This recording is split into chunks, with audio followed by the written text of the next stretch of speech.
1987 पाकिस्तान के एक top secret military zone के बाहर एक इंसान छुपा हुआ था। उस जोन में एक कदम रखना मतलब मौत को सीधी आंखों में देखना था। लेकिन वो आदमी डरता नहीं था, क्योंकि वो कोई आम आदमी नहीं था। वो था इंडिया का सबसे खतरनाक और सबसे बड़ा जासूस, अजीत डोभाल। और जो मिशन उसने 1987 में अंजाम दिया, उसने इंडिया का इतिहास बदल के रख दिया। ये वो कहूता मिशन है जिसको इंडिया ने आज तक ऑफिशियली स्वीकार नहीं किया।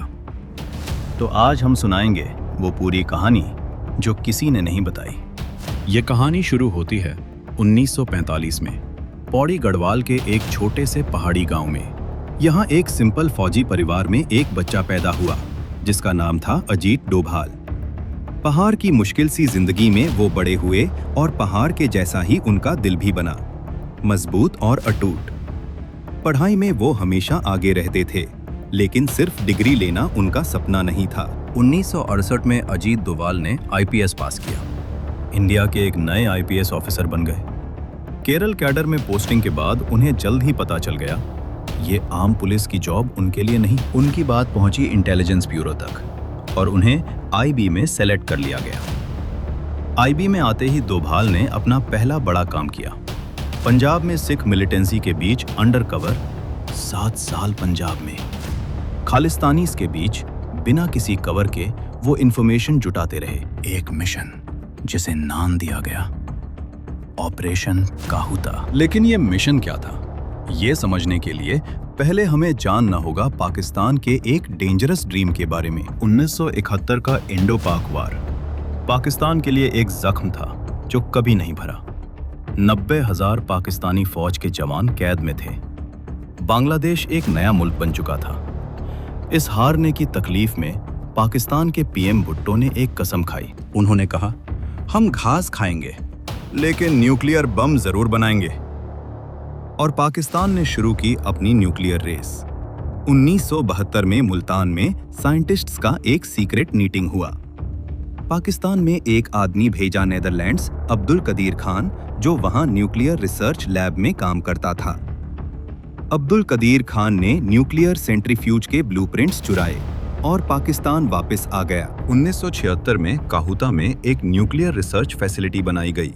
यहां से पाकिस्तान का न्यूक्लियर प्रोग्राम तेज हुआ। पाकिस्तान इस्लामाबाद से सिर्फ 50 किलोमीटर दूर कहूता की पहाड़ियों में एक न्यूक्लियर बॉम्ब बना रहा था। इंडिया की इंटेलिजेंस एजेंसीज इसको देख रही थी और वो जानते थे अगर पाकिस्तान ने बॉम्ब बनाया तो साउथ एशिया की तस्वीर बदल जाएगी। 1981 में इंडिया को पता चला कि पाकिस्तान 1985 तक न्यूक्लियर टेस्ट कर सकता है। इसका मतलब था पाकिस्तान के पास एक ऐसा हथियार होगा जिसे वो कभी भी इस्तेमाल कर सकता है। इंडिया के पास 2 ऑप्शंस थे, मिलिट्री स्ट्राइक या फिर इंटेलिजेंस मिशन। इंडिया ने चूज किया इंटेलिजेंस का रास्ता, लेकिन ये रास्ता बहुत खतरनाक था। आईबी को ऑर्डर दिया गया, कहता के सारे न्यूक्लियर सीक्रेट्स उठाओ, और ये काम दिया गया एक खास शख्स को। वो नाम था अजीत डोभाल। डोभाल को बुलाया गया आईबी हेडक्वार्टर्स में एक सीक्रेट ब्रीफिंग के लिए। अंदर ब्रीफिंग रूम में आईबी चीफ ने उन्हें टास्क समझाया। मिशन था पाकिस्तान में घुसना, कहूता के न्यूक्लियर सीक्रेट्स गैदर करना। उन्हें ऑफिशियली कोई नहीं जानता और अगर डोभाल पकड़े जाते इंडिया उन्हें जानता भी नहीं। डोभाल ने बिना एक पल रुकते हुए हाँ कर दी। अब शुरू हुई प्रिपरेशन, एक स्पाई को पाकिस्तानी बनाने की तैयारी। उन्हें सीखना था पाकिस्तान की बोलने की स्टाइल, लोकल तहजीब, उर्दू का एक्सेंट। उन्हें दी गई एक नई आइडेंटिटी, एक पाकिस्तानी मुस्लिम ट्रेडर की जिसका नाम था मोहम्मद जिया। और उन्हें सिखाई गई वो जिंदगी जो एक पाकिस्तानी ट्रेडर जीता है। नमाज पढ़ना, पाकिस्तानी कल्चर को आत्मा से सीखा। 3 महीने की इंटेंसिव ट्रेनिंग के बाद डोभाल तैयार थे। रात के अंधेरे में एक सीक्रेट रूट से अजीत डोभाल ने क्रॉस किया इंडिया पाकिस्तान बॉर्डर। कदमों की आवाज भी नहीं, दिल की धड़कन से हिम गई। वो रुक के नहीं, पाकिस्तान में कदम रखते ही वो जानते थे अब वो अकेले हैं। लाहौर, पाकिस्तान का कल्चरल कैपिटल और डोभाल का पहला ठिकाना। डोभाल ने वहां एक छोटी सी दुकान शुरू की कपड़े की, एक आम पाकिस्तानी ट्रेडर के रूप में। मोहल्ले के लोग उसे जिया भाई बोल के बुलाते थे और रात को जब सब सो जाते थे वो करते थे अपना असली काम।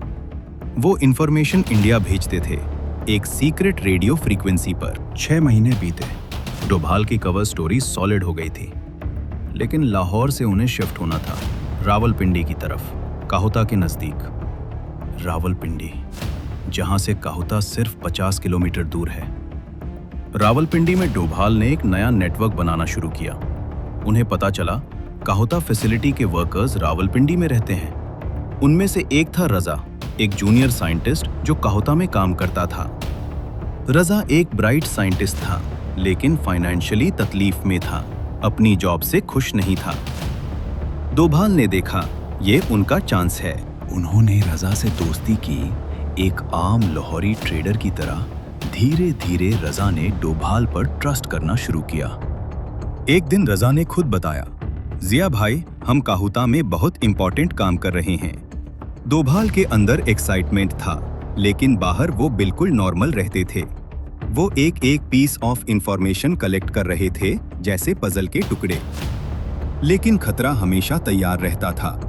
ISI, पाकिस्तान की खतरनाक इंटेलिजेंस एजेंसी, उन्हें कुछ शक हो रहा था। उन्हें कुछ ट्रेडर्स पर शक था और वो शक डोभाल के करीब आ रहा था। और उसी वक्त डोभाल को एक ऐसा मौका मिला जिसके लिए वह पाकिस्तान आए थे। राजा ने बताया, कहा था फैसिलिटी में एक सप्लाई डिलीवरी की जरूरत है और वह एक ट्रस्टेड सप्लायर चाहता था। यह था डोभाल का गोल्डन अपॉर्चुनिटी, फैसिलिटी के अंदर एंट्री का। डोभाल ने एक प्लान बनाया, सप्लाई डिलीवरी के बहाने काहुता के अंदर जाना। वो गए काहुता के करीब डिलीवरी ड्राइवर के रूप में। सिक्योरिटी चेक पोस्ट पर पाकिस्तानी गार्ड्स ने ट्रक रोका। डोभाल की आइडेंटिटी पेपर्स परफेक्ट थी, लेकिन दिल की धड़कन कोई नहीं रोक सकता। गार्ड ने आईडी वेरीफाई की और बैरियर उठा दी, और जब ट्रक अंदर गया डोभाल की आंखें हर चीज कैप्चर कर रही थी। बिल्डिंग लेआउट्स, सिक्योरिटी पोजीशंस, सब कुछ मेंटल नोट्स में भर रहे थे। डिलीवरी कंप्लीट हुई, डोभाल बाहर निकल आए, लेकिन अब उनके पास था एक प्राइसलेस ब्लूप्रिंट। उस रात डोभाल ने अपना पूरा रिपोर्ट तैयार किया मेमोरी से। रजा के जरिए और भी इंफॉर्मेशन आई न्यूक्लियर एनरिचमेंट प्रोसेस के बारे में। रजा को शायद पता भी नहीं था कि वो क्या कर रहा है, या शायद था, लेकिन अब वो रुक नहीं सकता था। डोभाल ने अब तक इतनी इंफॉर्मेशन गैदर कर ली थी जो इंडिया के न्यूक्लियर प्रोग्राम के लिए प्राइसलेस थी। अब मिशन का सबसे खतरनाक हिस्सा आने वाला था, इंफॉर्मेशन को सेफली इंडिया तक पहुंचाना। इंडिया के हैंडलर ने एक डेड ड्रॉप रूट प्लान कर रखा था, लेकिन पाकिस्तान की ISI एक नई पैटर्न नोटिस कर रही थी। ISI का एक एजेंट स्पेसिफिक ट्रेडर्स को फॉलो कर रहा था। डोभाल को एक दिन एहसास हुआ कि उन्हें फॉलो किया जा रहा है। वो काउंटर इंटेलिजेंस टैक्टिक्स यूज करने लगे, पीछे छूटते हुए। 1 घंटे बाद वो सेफ थे, लेकिन ये ज्यादा देर के लिए नहीं था। ISI ने अब एक फॉर्मल स्वीप ऑपरेशन शुरू कर दी। रावलपिंडी में रात को डोभाल के मकान के करीब 2 ISI एजेंट्स दिखने लगे। डोभाल के नेटवर्क में से किसी ने अलर्ट दिया। मैसेज मिला, वो आ रहे हैं आज रात। डोभाल के पास वक्त सिर्फ कुछ घंटों का था, सब कुछ क्लियर करना था। इंटेलिजेंस को सीक्रेट ड्रॉप पॉइंट पर रख दिया। अब उन्हें चाहिए था एक सेफ एग्जिट प्लान। लेकिन ISI ने चेक पॉइंट्स लगा दिए थे। रावलपिंडी से बाहर के रास्ते बंद हो रहे थे। डोभाल ने एक और आइडेंटिटी चेंज की। अब वो एक और रूप में निकले। वो एक लोकल बस में बैठे, एक आम पाकिस्तानी की तरह। चेक पॉइंट पर बस रुकी, ISI एजेंट्स चढ़ने लगे। डोभाल के हाथ में एक परफेक्ट पाकिस्तानी ID कार्ड थी और उनका दिल जोर से धड़क रहा था। एजेंट ने ID चेक की, डोभाल की आंखों में देखा। 30 सेकंड जो लाइफ और डेथ थी, एजेंट ने ID वापस कर दी और आगे बढ़ गया। बस चेक पॉइंट क्रॉस कर गई और डोभाल ने अंदर ही अंदर एक गहरी सांस ली। अब उन्हें बॉर्डर तक पहुंचना था। इन 48 घंटों में पाकिस्तान के अंदर से निकलना उतना ही खतरनाक था जितना अंदर घुसना था। एक सेफ हाउस से दूसरे सेफ हाउस जाते हुए डोभाल ने एक एक चेक पॉइंट क्रॉस किया और फिर 3 दिन बाद इंडिया पाकिस्तान बॉर्डर दिखने लगा। वो बॉर्डर क्रॉस किए और पहली बार इंडिया की मिट्टी को छुआ। वो सेफ हाउस पहुंचे। आईबी हैंडलर्स उन्हें रिसीव करने आए। 48 घंटे का इंटेंसिव डीब्रीफिंग सेशन जो इंफॉर्मेशन डोभाल लाए थे वो इंडिया के लिए प्राइसलेस थी। ये रिपोर्ट सीधे गई प्राइम मिनिस्टर की डेस्क पर। इंडिया को पता चल गया कि पाकिस्तान कहां तक पहुंच गया था और इंडिया को अपना प्रोग्राम तेज करने की जरूरत थी। डोभाल की इंफॉर्मेशन की वजह से इंडिया ने अपनी न्यूक्लियर प्रिपरेशंस तेज कर दी। 1998 में इंडिया ने पोखरण 2 न्यूक्लियर टेस्ट्स किए और पूरी दुनिया ने देखा।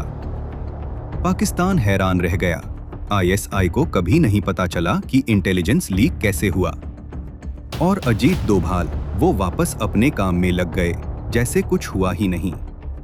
उन्हें आईबी के हाईएस्ट पोजीशंस तक पहुंचाया गया। 2014 में प्राइम मिनिस्टर ने उन्हें इंडिया का नेशनल सिक्योरिटी एडवाइजर बनाया।